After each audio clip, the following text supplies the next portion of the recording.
nhớ rằng ít trong phong yêu số quạt là cái thầu yếu trong tu nó cái cụ yếu lu ôi cho trâu trì là yếu cho khâu khâu cho bé số quạt là tao sai ấy cho khâu cái cụ yếu cho lu cho trâu trì nó trên nếu muốn lên nó cụ yếu cho trâu trì trong lên nó cụ tôi muốn đi chạy ha muốn đi chỗ ta mì lên nó là cái cụ sử tao cá bài khí hú kê khá liền ginger Galamgal là do khá khâu thì cũng sẽ lo rau cá dê chicken flavor họ cho cô họ cho lên nữa cho lũ cho nó cụ tu ấy khơi về điều chú cứ của nhau cho họ cho nó là cho nó tao như cũng cho đâu một cây đâu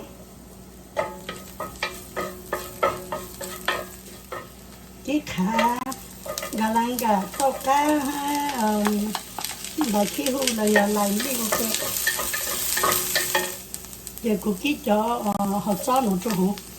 cho cô họ cho nó cho hú ha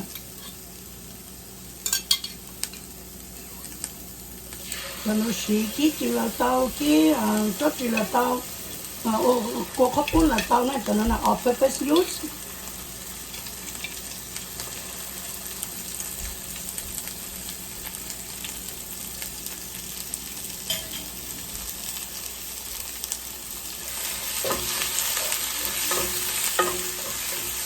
nước kia là tôi chỉ là nước kia tôi chỉ tôi hú tôi chỉ tôi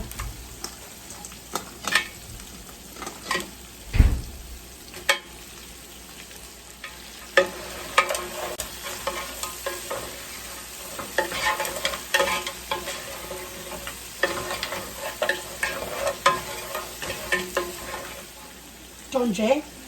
salt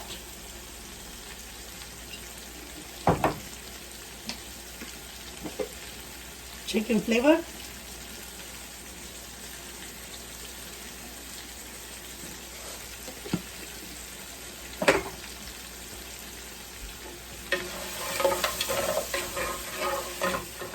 mami ai kể rồi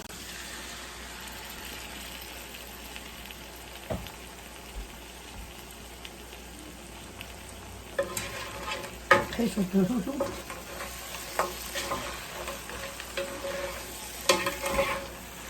mami ai kể rồi còn đi sao mua học cứ rồi lúc là sao thế nào vậy sao là chơi cũng mất rồi ha rồi sẽ cắt rồi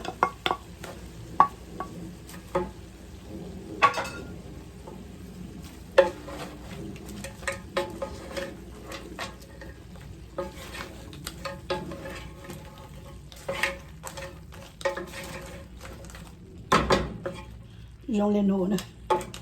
trâu gì nọ là xí lộ thằng nó chơi của tôi kí của tài trâu trì là giờ tài khô khô sáng ha tá tăng lên nó là rong sa ở mấy số là cho cái mấy chuyện lúc sáng của kí trâu trì nó cho thầu thằng sụt lô nó ha giờ mấy nhà nó chơi cho một cho mấy tay mấy túi mấy nhỏ tay mấy xin giữ tao tụi mấy nó ha bạn là like share subscribe bút cho cô ha bên mà xin chích cho được clip video nhớ rồi mấy số là xin chích rồi